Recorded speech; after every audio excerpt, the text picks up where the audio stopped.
This is the Wyckoff Starter Series seminar on springs and upthrusts.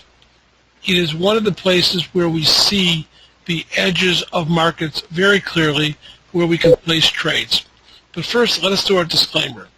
The substantial risk of loss in trading commodities, futures, and options, the past performance and indicative of future results, is opinions expressed of the Gary Full LTG LLC, and not to be taken to buy or sell recommendations to sell commodities, future options for educational purposes based upon the teachings of Richard D. Wyckoff. So, one of the most important things about Wyckoff is trading at the edges.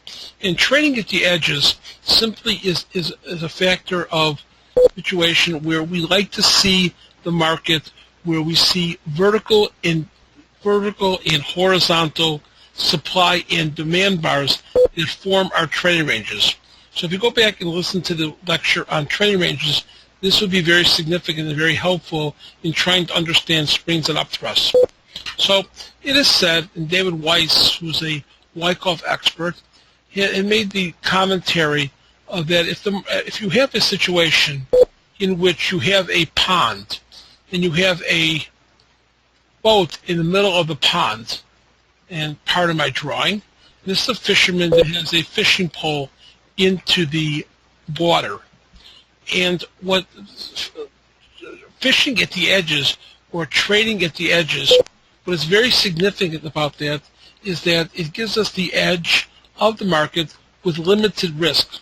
So limited stop loss, and gives us maximum type of trade in our favor. Obviously, there's a risk in every trade that we do, but we try to minimize the risk by trading at the edges. This example about the pond, if any of you that fish would understand this, and the market, the fish tend to congregate at the edges of the pond because that's away from where the boat is.